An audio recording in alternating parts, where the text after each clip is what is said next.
జోగితనపేట మండల్ దమ్మనపేట గ్రామంలో జరుగుతున్న బడియుడు పిల్లల్ని బడికి పంపండి అనే కార్యక్రమాన్ని తెలంగాణ మాదిగ ప్రజా సమితి ఆధ్వర్యంలో మరి జరిగిస్తున్నాము.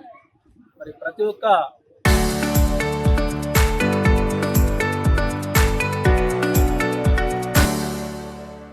ఐదు సంవత్సరాల నుండి ప్రతి పిల్లవాడిని కూడా ఈరోజు స్కూల్కు పంపాలి. మరి వాస్తవంగా మన మాదిగ జాతి మరి చదువు లేకనే ఈరోజు వెనుకబడుతూ ఉంది వాస్తవంగా. మరి అది మనం గమనించి ప్రతి ఒక్క తల్లిదండ్రులు కూడా మరి పిల్లలు ఖచ్చితంగా బడికి పంపాలని చెప్పేసి ఈ సందర్భంగా నేను కోరుతా ఉన్నాను. మరి ముఖ్యంగా అధిక జనాభా కలిగిన మనము మన తెలంగాణ రాష్ట్రంలో 37,000 పైచిలుకు 37 లక్షలకు పైచిలుకు ఉన్న జనాభాలో మరి చదివిన శాతం ఎంత అంటే 14%. అంటే ఇంకా 86% కూడా మన పిల్లలు చదువులు వెనుకబడిన మన జాతి కనుక తప్పకుండా ప్రతి ఒక్కరు కూడా దీన్ని గమనించి మరి విద్యార్థుల్ని వికాసం చదివే మన సంపద అనే దాన్ని మరి దృష్టిలో ఉంచుకొని ప్రతి పేరెంట్ కూడా తప్పకుండా పిల్లల్ని బడికి పంపాలని చెప్పేసి ఈ యొక్క కార్యక్రమాన్ని మరి రాష్ట్రంలో మరి ప్రతి విలేజ్లో కూడా తీసుకెళ్ళడానికి తెలంగాణ మాదిగ ప్రజా సమితి మరి ముందంజలో ఉంటుందని చెప్పేసి ఈ సందర్భంగా తెలియజేస్తూ మరి మరొకసారి కూడా ఈరోజు మనకు అంబేద్కర్ గారు మరి రాజ్యాంగంలో అనేక విషయాలు పొందుపరిచి మన దళితులకు మరి అన్ని హక్కులను కల్పించారు.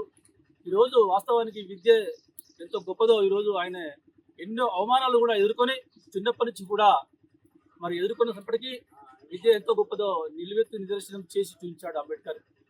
ఇలా విద్యతోటే మరి ఇలా రాజ్యాంగాన్ని రాయగలిగాడంటే అంత గొప్ప మేధావి అంబేద్కర్. మరి మన జాతి ఆనాడే గమనించి మరి చదువుల్లో మొదటి నుంచి కూడా మనకు చదువు లేదు. మరి ఆనాడే అతను గమనించి అవసరం అనుకుంటే విద్యను నిర్బంధ విద్యగా కూడా నేర్పించాలని చెప్పేసి మరి రాజ్యాంగంలో పొందుపరిచారు.